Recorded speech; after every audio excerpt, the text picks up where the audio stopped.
Hello and welcome. This is Faceless Opinion, reading one of Hermaeus Moore's Black Books. Welcome you back to Skyrim Month, the series where we go over Skyrim-related topics throughout the entire month of November.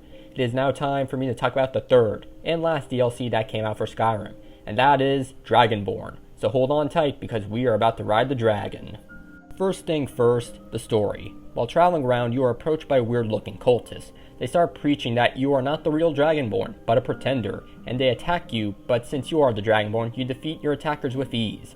Upon doing so, you discover that a man named Mirak, the first Dragonborn, sent the cultists to kill you, leading you to travel to the Isle of Solstein to learn more about what is going on.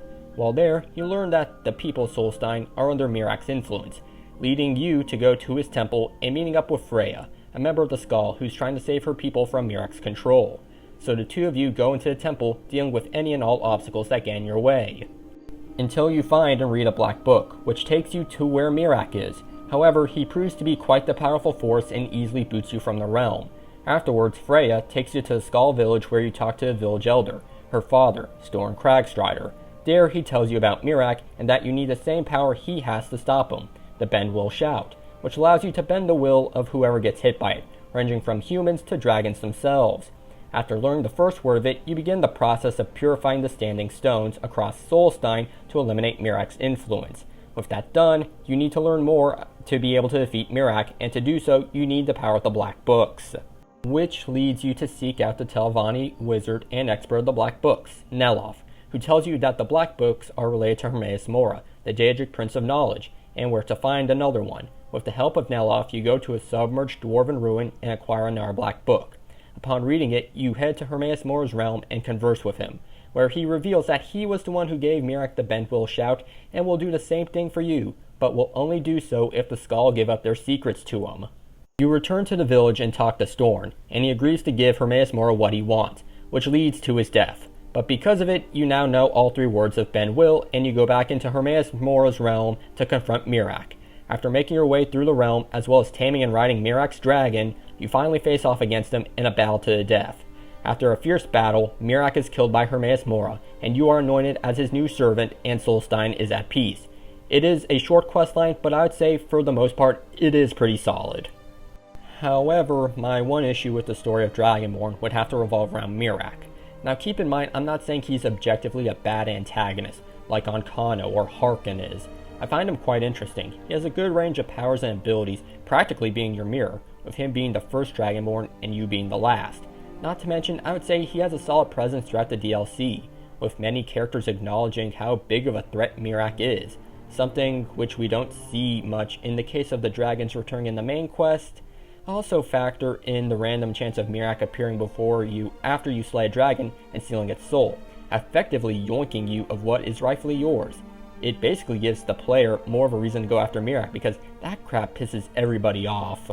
Now I hear you saying, "Faceless, I thought you said Mirak was an issue with the story. It sounds like you're just praising him."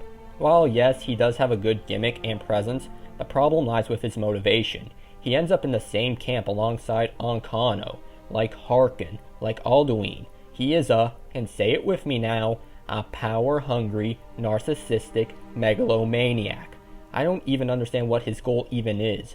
All I know is he wants to kill the last Dragonborn because there can only be one, and that he wants his freedom from Hermaeus Mora. I'm not sure as to why, since basically he gave Mirak all the power and knowledge to turn him into a powerful force. Hell, he even saved his life during his battle with Valok the Jailer, yet still decided to backstab our tentacled librarian for what? So that he can rule the world, be king of Solstein, something around the lines? Yet that didn't end well for him, did it? You think to escape me, Mirak? You can hide nothing from me here. No matter. I have found a new Dragonborn to serve me.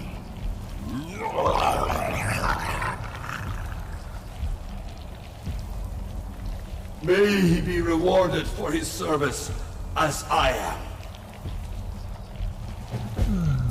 Mirak harbored fantasies of rebellion against me. Learn from his example.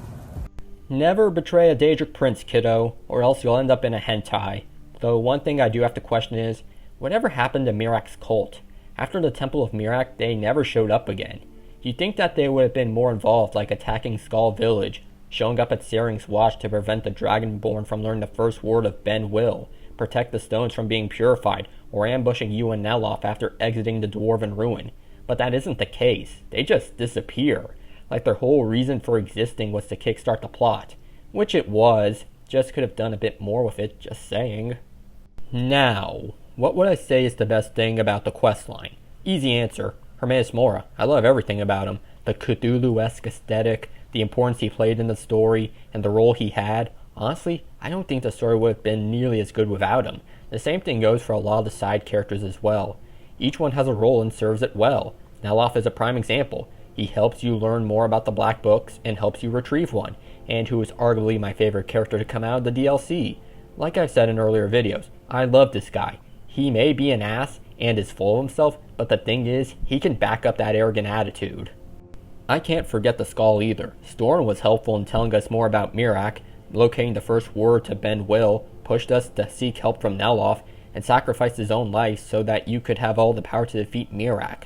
Definitely a more compelling character and more useful than someone like Delphine, though I wish more was done with Freya. She had a good design, personality, and is solid at combat. I felt like she could have contributed more. I know she wasn't going to go to Apocrypha with us, but she could have gone with us to Searing's Watch, or to cleanse the stones, or to go visit Neloth. Story and side quests aside, the Dragonborn DLC adds its fair share of things to the table, the biggest being the addition of Solstein. Travel the frontier of Solstein, from the ash-carved settlements of Ravenrock all the way to Skull Village up in the icy tundra. On your journey, you can face off against new creatures like the Ash Spawn, Reeklings, to even werebears. Yes, those are a thing. Go around and search for new fantastical loot such as Dragon Priest Mask, legendary armors, and a sword that shoots energy beams. Don't forget to collect your new items for brewing potions or to build new armor sets, the biggest standoff being items made of Stalrim. A unique ore that can only be found in certain locations and must be mined with a specific type of pickaxe. Have I mentioned the Staff Enchanter? Yes, you can now make your own magic staffs if you're into that sort of thing. Though we can't forget about the new abilities and powers you can get, ranging from the Black Books of Hermaeus Mora, scattered all across the island that can grant you boons, to the use of new shouts, such as Cyclone, Dragon Aspect, and Bend Will, the last of whom can make it to where you can ride dragon and fly across the sky. The Dragonborn DLC is a good add-on, and I think it makes for the perfect end of the story of the Dragonborn, and I'm quite curious as to how the events of both the main questline and the Dragonborn DLC affect the series moving forward into the future. What will happen to the last Dragonborn? Since the last time we saw him, he's now practically Hermaeus Mora's new servant, just like Mirak was before him. Not sure, we will probably have to wait and see what becomes of it, i.e. Elder Scrolls 6, but I don't want to get too far ahead of myself. The Dragonborn DLC is good, just like Dawnguard, and would say it is worth the money, assuming that you didn't get the remastered version of the game, like I did. I would have liked it if it was a little bit longer and did more with Mirak, because I like the lore around him, and I think it makes him more standoffish compared to others. Anyhow, that should about do it for me. Tell me what you think about the Dragonborn DLC. If you had to add or change anything, what would it be? What was your favorite thing this DLC added in? Tell me in the comment section down below. Now if you enjoyed the video, be sure to leave a like and make sure you're subscribed for more of that good old Skyrim content. Now until next time, I'll catch you all on the flip side.